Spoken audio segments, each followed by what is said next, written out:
नमस्कार प्रेक्षकांनो, मालिकेच्या आजच्या भागामध्ये आपल्याला पाहायला मिळणार आहे की कला अद्वैतमध्ये कशी समानता आहे, त्याचबरोबर आबा म्हणतात की कसा समतोल राखतात म्हणून यांची जोडी कायमस्वरूपी टिकणार आहे।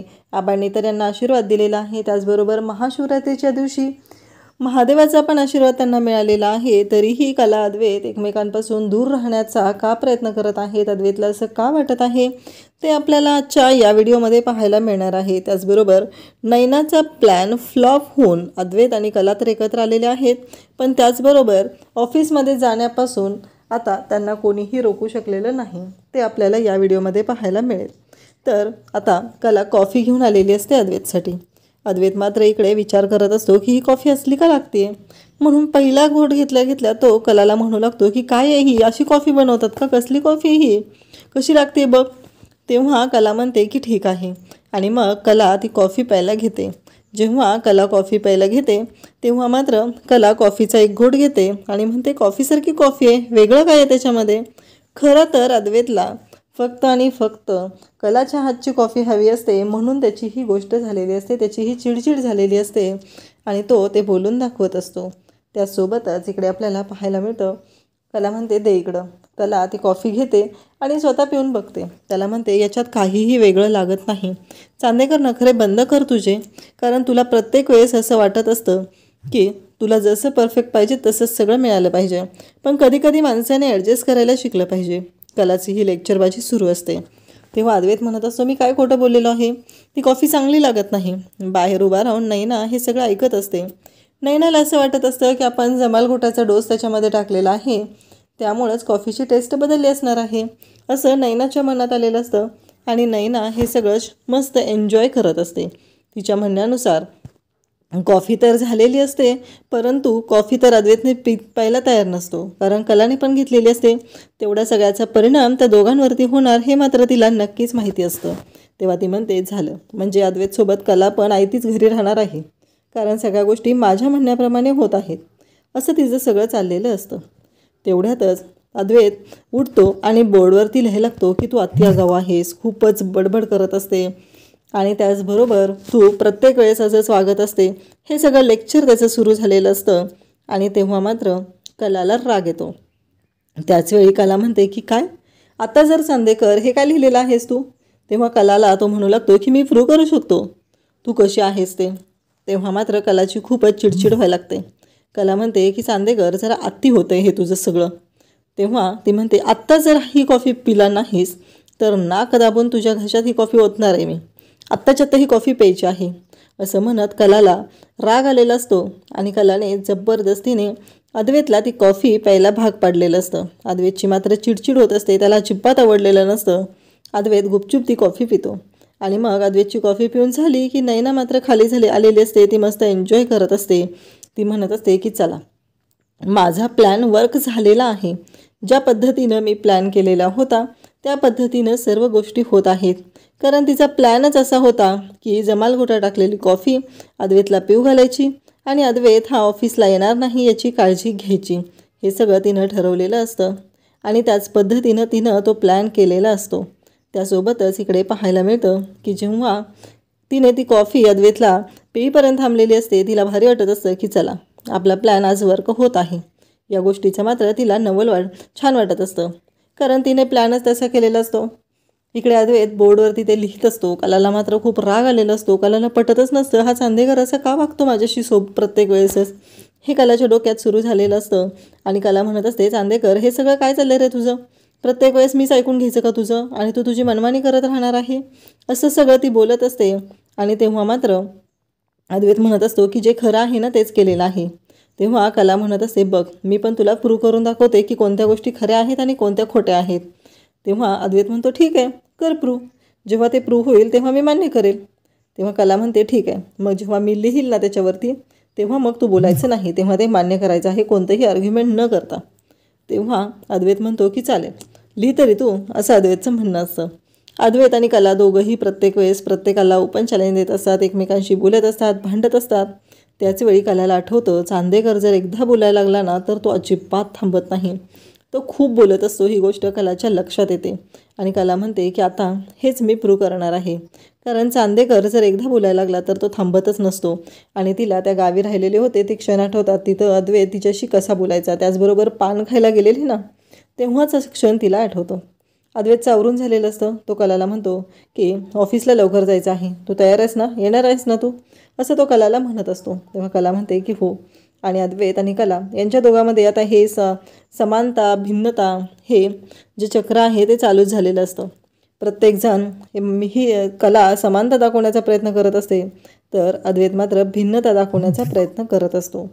आणि त्याचबरोबर इकडे आपल्याला पाहायला मिळतं की कला मात्र ती त्याच्याकडे पाहत असते आणि बोर्डकडे पाहते. ती म्हणते की आज संध्याकाळी समान काय आहे हेच वाक्य मी समानतेमध्ये टाकणार आहे. आणि चांदेकर एक शब्दही बोलू शकणार नाही. दोघंही खाली येतात. आबा तिथं असतात. अद्वैत आईला आवाज देतो आणि म्हणतो की तू येणार आहेस ना, मीटिंग आहेत आज. तेव्हा सरोजही आवरून आलेले असते. आबाही सांगत असतात. त्याचबरोबर अद्वैतचं म्हणणं असतं की हो, सगळ्या गोष्टी व्यवस्थित चालू आहेत, काही प्रॉब्लेम नाही. आणि त्याचबरोबर अद्वैतही सांगत असतो की हो. आणि कलाला तो इन्स्ट्रक्शन देत असतो, असे असे दागिने येणार आहेत, ते तुला चेक करायचे आहेत, डिझाईन आणि वेटप्रमाणे आहे का हे सगळं बघायचं आहे. हे सगळं त्यांचं बोलणं चालू असतं. त्याचबरोबर तिथे कला आणि त्याचबरोबर अद्वैत सर्वजण असतात. आणि इकडे आबांचं त्याचबरोबर कलाचं असं म्हणणं असतं की आता ह्या डिझाईन वगैरे सगळं कला चेक करत असते तर ते डिपार्टमेंट कलाकडे असतं. त्याचबरोबर निघताना सरोज मात्र रोहिणीला म्हणते की रोहिणी, तू आज येणार नाही आहे का. इथं सगळ्यात मोठा धक्का बसलेला असतो तो म्हणजे नैनाला. कारण नैना म्हणत असते की हा इथंपर्यंत कसा येऊ शकला, कारण मी डोस तर एवढा दिलेला होता, याने शेवटचा अगदी थेंब संपेपर्यंत कॉफीचा मी याला पाहिलेला आहे आणि मग इथं कसा आला तो. हा प्रश्न जेव्हा ती स्वतःला विचारत असते तेव्हा मात्र तिला प्रश्न पडलेला असतो की हे सगळं काय आहे, कारण हे असं कसं होऊ शकलं हेच तिच्या डोक्यात चालू झालेलं असतं. तेव्हा मात्र आपल्याला पाहायला मिळतं की ती विचारच करत असते आणि इकडे संगीता चपात्या बनवत असते. त्याचबरोबर दिनकरही तिथं असतो. दिनकर म्हणतो काय चाललं संगे. आज संगीता म्हणते बघितलं ना आपल्या तिन्ही पोरींचं काय चाललेलं आहे. कलाच्या आयुष्यात ते वेगळंच, त्या नैनीचं वेगळंच. आणि काजल आपली हसत खेळत राहणारी पोरगी आता गप्प गप्प असते. 2 दिवस झालं तोंडातनं शब्दही तिनं काढलेला नाही. हे सगळं संगीता दिनकरला सांगत असते आणि काजल बाहेरून हे सगळं ऐकत असते. काजलच्या लक्षात येतं आपल्या वागण्याचा परिणाम आपल्या आईवडिलांवरती खूप होतोय. ह्या गोष्टीचं तिला खूप वाईट वाटू लागतं आणि काजल म्हणू लागते की काही झालं तरी माझ्या वागण्यामुळं आईला कसलाही त्रास होणार नाही याची काळजी मी घेणार आहे. असं म्हणत ती तिथे येते आणि संगीताला म्हणू लागते मिसेस खरे काय चाललं तुमचं. अहो संगीता खरे काय करताय तुम्ही, असं सगळं बोलत असते. तर दिनकर तिथं उभा असतो. तर दिनकरला म्हणते अहो खरे भाऊ, अहो नुसता चहा पिताय तुम्ही, चपाती वगैरे घ्या त्यासोबत, असं म्हणत ती दिनकरला तिथे त्या चहामध्ये चपाती देऊ लागते आणि त्यासोबतच तिथून निघून जाते आणि गाणं म्हणायला सुरुवात करते. तेव्हा मात्र संगीताला जास्तच काळजी वाटू लागते. संगीता म्हणत असते हे काय आहे हिचं सगळं, मला कळतच नाही आहे. उलट आता तर मला हिची जास्तच काळजी वाटायला लागलेली आहे. हे संगीताच्या डोक्यात सुरू झालेलं असतं. दिनकरही त्याच गोष्टींचा विचार करत असतो की आत्ता तर संगी मला सांगत होती 2 दिवस झालं काजूची अवस्था वेगळी आहे आणि ही काजू अशी का वागते. काजल तर तिथून निघून जाते आणि सांगू लागते की अजिबात विचार करायचा नाही, निवांत राहायचं, बिंदास्त राहायचं. हे तिचं वागणं सुरू असतं. संगीता तिच्याकडे पाहतच राहते कारण संगीताला माहिती आहे की काजलच्या आयुष्यात काय झालेलं आहे. काजलने प्रत्येक वेळेस सोहम तिच्या मागं लागलेला आहे. सोहम खूप चांगला मुलगा आहे पण सोहमच्या घरातले काजलला कधीच ॲक्सेप्ट करणार नाहीत. पर्सनली सोहमचे बाबा तिला ॲक्सेप्ट करणार नाहीत. ही गोष्ट मात्र संगीताच्या चांगलीच लक्षात असते. म्हणून तर संगीताला या गोष्टीचा त्रास होत असतो. संगीता विचार करत असते की नक्की करायचं काय, हा प्रश्न तिला पडलेला असतो. इकडे नैना आलेली असते. राहुल आणि ती हिला बोलत असते, रोहिणीला बोलत असते की मी तर सगळा प्लॅन व्यवस्थित केला होता, मग तरीही असं का झालेलं आहे, मलाच प्रश्न पडलेला आहे, असं तिचं म्हणणं असतं. तेव्हा रोहिणी म्हणत असते अगं पण तू तर सांगत होती ना त्याच्या बाबतीत असं होणार आहे, मग हे काय घडलेलं आहे. तेव्हा मात्र ती सांगत असते की हो बरोबर आहे, मी सांगत होते, सगळं मला माहिती आहे, पण ज्या गोष्टी घडलेल्या आहेत त्या पण नाकारता येत नाहीत ना. कारण रोहिणी म्हणत असते की तू तर म्हणाली होतीस ना तो जाणारच नाही, तो ऑफिसला पोहोचूच शकणार नाही, मग हे सगळं काय घडलेलं आहे हे चालू असतं. तेव्हा मात्र ती म्हणत असते की कॉफी किती वेळा बनवली होती आणि नक्की काय झालं आहे हे सगळं आपल्याला सांगू शकते ती एकच व्यक्ती. आलेच मी, असा ती विचार करते. कारण तिचं असं म्हणणं असतं की जो डोस मी दिलेला होता तो इतका स्ट्रॉंग होता की अद्वैत चालूही शकणार नव्हता. आता तर अद्वैत आणि कला दोघंही ऑफिसला निघून गेलेत, त्यामुळं मला नक्की कळतच नाही आहे की त्या डोसचं झालं काय. आणि तिच्या लक्षात येतं हे सगळं आपल्याला अंजू सांगू शकते म्हणून ती खाली येते. त्याचबरोबर राहुल आणि रोहिणी ते दोघंही खाली आलेले असतात. तेव्हा मात्र ती विचारू लागते, ती अंजूला विचारते की अंजू आज कॉफी किती वेळा केलेली. अंजू म्हणते 2-3 वेळा केली असेल, मला नीटसं नाही आठवत आहे. मग ती सांगू लागते की सकाळी एकदा आदन ठेवलं होतं, त्याच्यानंतर रोहिणी मॅडमसाठी केली आणि अद्वैत साहेबांसाठी केली. तेव्हा मात्र आता इकडे नैनाच्या लक्षात येतं. तेव्हा ती म्हणते पण अगं अद्वैतसाठी तर कॉफी कला बनवते ना, अद्वैतला तुझ्या हातची कॉफी चालतच नाही आहे, त्याला फक्त आणि फक्त कलाच्या हातची कॉफी हवी असते. मग हे सगळं असं कसं काय झालं असं ती विचारते. तेव्हा मात्र इकडे ती सांगू लागते की मी बनवली होती आणि तिला राग येतो. आणि इकडे राग आलेला असतो तो म्हणजे नैनाला. आणि नैना इकडे अंजूच्या अंगावरती धावून जात असते, परंतु त्या क्षणी ती स्वतःला कंट्रोल करते. कारण तिला माहिती असतं हे जर आपण जास्त आरडाओरडा केला तर खूप मोठा प्रॉब्लेम येईल. कारण अद्वैतसाठी कॉफी कलाने न बनवता म्हणजे कलाने बनवलेली कॉफी अंजूने टाकून दिलेली आहे आणि स्वतः अंजूने दुसरी कॉफी बनवलेली आहे आणि ती अद्वैतला दिलेली आहे. पण इथे हा प्लॅन तर नैनाने केलेला होता आणि अद्वैतसाठी कलाने बनवलेल्या कॉफीमध्येच तिने ते जमालगोटा टाकलेलं होतं. त्यामुळं अद्वैतच्या पोटात ते औषध गेलेलंच नाही तर अद्वैतला त्रास कसा होणार. त्यामुळं इथे ती तोंडावर पडलेली असते. त्यासोबतच आपल्याला पाहायला मिळतं इकडे सोहम आणि अनामिका दोघं भेटलेले असतात. अनामिका बोलत असते, अनामिका सांगत असते त्यावेळेस मला कळतच नव्हतं ना, मी माझ्या क्रशच्या प्रेमामध्ये खूपच वेडी झालेली होती. म्हणजे अनामिका ही कॉलेजला असल्यापासून सोहमवरती प्रेम करते. आणि मग ती सांगू लागते की सगळंच बदललेलं आहे, परंतु आठवणी मात्र तिथेच आहेत. आपण पुढे गेलेलो असतो पण आठवणी मात्र अजिबात पुढे गेलेल्या नसतात, त्या तिथेच असतात असं ती बोलत असते. त्यासोबतच आपल्याला पाहायला मिळतं की ती म्हणते गोळा खाऊया, बघ ते काका पण तेच आहेत, आपण घेऊया गोळा. तेव्हा सोहम आणि ते दोघंजण गोळा खायसाठी बसतात. तेव्हा त्यांच्या दोघांचं बोलणं चाललेलं असतं म्हणजे कॉलेजमध्ये असताना काय व्हायचं. तेव्हा सोहम म्हणतो अजूनही लिहितेस का. तेव्हा अनामिका सांगते की हो अजूनही लिहिते, पण तुझ्या चांगलं लक्षात आहे. तेव्हा ती म्हणते की तू तुझ्या मनातल्या गोष्टी चित्रातून रेखाटतो आणि मी ते माझ्या शब्दांमधून. हे त्यांच्या दोघांचं बोलणं चाललेलं असतं. तेव्हा ती त्याला म्हणते तुला आठवतं रोज डेला मी तुला रोज दिलं होतं, तेव्हा तू मला सांगितलं होतं की उद्या ताराराणी पार्कमध्ये 12 वाजता ये. मी ताराराणी पार्कमध्ये 12 वाजता तिथं जाऊन बसले पण तू आलाच नाहीस, सगळ्यांनी माझी टिंगल उडवली. तेव्हा सोहम म्हणतो की सॉरी, मला ना तेव्हा सिरियसनेस वगैरे काहीच नव्हता गं, सगळं मजेमध्ये मी घ्यायचो असं सांगू लागतो. तेव्हा मात्र इकडे आपल्याला पाहायला मिळतं की जेव्हा या सर्व गोष्टी घडत असतात तेव्हा मात्र कला म्हणत असते म्हणजे आता कलाला माहिती असतं की नक्की काय झालेलं आहे. आणि मग त्याच वेळी इकडे अद्वैत म्हणत असतो की चांदेकर. तेव्हा चांदेकरांच्या ऑफिसमध्ये आता नवीन डिझाईनचं कलेक्शन आलेलं असतं. कला सांगत असते की चांदेकर हे दागिने जे आहेत ना अगदी व्यवस्थित आहेत.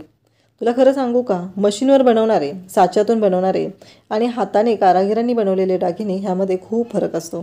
म्हणजे कारागिरांनी बनवलेले दागिने अगदी उत्तम प्रतीचे असतात असं कलाचं म्हणणं असतं आणि ते अद्वैतला सांगत असते. तेव्हा अद्वैत म्हणत असतो की हो, हे कारागीर शोधणं त्याचबरोबर त्यासाठी लागणारी मेहनत मी आणि श्रीकांत काकाने केली. मी आणि श्रीकांत काका दिवस आम्ही दोघंजण फिरायचो, अगदी गावागावातून जाऊन शोधून हे कारागीर आणलेले आहेत. तेव्हा मात्र अद्वैतला कला म्हणते काय सांगतोस. तेव्हा अद्वैत सांगतो की हो, सगळ्या चांदेकरांनी आपल्या ह्या गोष्टीसाठी खूप महत्त्वाचं काम केलेलं आहे, खूप मोलाचं काम केलेलं आहे. तेव्हा तो सांगू लागतो आणि त्याचवेळी तो हरीला बोलवतो, सगळे सॅम्पल घेऊन जा आणि पुढच्या कामाला सांग असं हरीला त्याने फोन करून सांगितलेलं असतं आणि हरीला बोलावून घेतलेलं असतं. कलाशी तो बोलत असतो, कलाला म्हणत असतो की या सर्व गोष्टी अगदी व्यवस्थित पद्धतीने होण्यासाठी खूप प्रयत्न करावे लागलेले आहेत असं ते कलाला सांगत असतो. कला पण अद्वैतचं बोलणं ऐकत असते. तो म्हणत असतो आईने तर खूप मेहनत केलेली आहे, आई तर सगळे डिपार्टमेंट एकटी हँडल करायची, तेव्हा आईने कधीच माघार घेतली नाही किंवा कधीच विचार केला नाही. कला मात्र अद्वैतकडे पाहत असते. अद्वैत एकटक फक्त बोलत राहत असतो आणि कलाच्या लक्षात येतं चांदेकरही माझ्यासारखाच आहे, फक्त आणि फक्त बोलत राहणारा. आणि हे त्याला मी मान्य करायलाच लावणार आहे, कारण तो काहीही बोलला तरीही मला माहिती आहे तो एकदा बोलायला सुरुवात केली की तोही थांबत नाही. हे कलाच्या लक्षात आलेलं असतं आणि त्यासोबतच कला अद्वैतकडे पाहत असते. उद्याच्या भागामध्ये आपल्याला पाहायला मिळतं की अद्वैत आणि कला दोघंही नाश्ता करण्यासाठी बसलेले असतात. आबाही तिथं असतात, त्याचबरोबर रजनीही तिथंच असते. सगळेजण पाहत असतात. तेव्हा अद्वैतने त्या पोह्यामधील कांदा, मिरची, कढीपत्ता सरळ असं बाजूला काढून ठेवलेलं असतं. तेव्हा कला म्हणते की काय आहे रे हे चांदेकर, हे असं खातात का? विचार कर ना, म्हणजे प्रत्येक गोष्टीला काहीतरी महत्त्व असतं आणि हे माजुऱ्यासारखं काय खातोस रे तू? तेव्हा आबा पाहत असतात. तेव्हा कलाच्या या बोलण्यामुळं अद्वैतला आठवतं. अद्वैत म्हणतो की बरोबर आहे, आई म्हणते ना ते अगदी खरंच आहे, कारण आईनं मला जे सांगितलेलं आहे त्याच पद्धतीनं गोष्टी घडत असतात. आई जे बोलत आहे त्या गोष्टीमध्ये तथ्य आहे. म्हणून तर आईने मला सांगितलेलं आहे की प्रत्येक वेळेस की माझ्यामध्ये आणि खरेमध्ये काहीही साम्य नाही, ह्या गोष्टी चालू झालेल्या असतात. आणि त्यासोबतच इकडे आपल्याला पाहायला मिळतं की अद्वैत हे सगळं तिथे असतो आणि अद्वैत पोहे खात असतो. कला म्हणत असते की मला ना प्रचंड तिखट आवडतं, त्यामुळं मला ना तिखट खाण्यामध्ये खूप भारी वाटत आहे, हे सगळं ती बोलत असते. आणि अद्वैतच्या प्लेटमधील ते पोहे, त्या मिरच्या ज्या असतात ते घेते आणि खायला सुरुवात करते. त्यासोबतच आपल्याला पाहायला मिळतं की आबा तिथं उभे असतात आणि आबा म्हणतात की दोघंही एकसारखे आहेत, म्हणजे ही दोघं आज आहेत ना, म्हणूनच हे सगळं व्यवस्थित घडत आहे. त्यासोबतच आबा म्हणतात की एकाने कमी पडलं की दुसऱ्याने समतोल कसा राखायचा हे या दोघांना जमत आहे, म्हणून तर यांचं नातं हे चांगल्या पद्धतीनं टिकू शकतं. आबांनी आता यांच्या नात्याची चांगलीच ग्वाही दिलेली आहे. आबांनी स्पष्टपणे सांगितलेलं आहे की यांचं नातं कशा पद्धतीनं टिकणार आहे. तर अशाच अपडेटसाठी चॅनलला सबस्क्राईब करा. थँक्यू.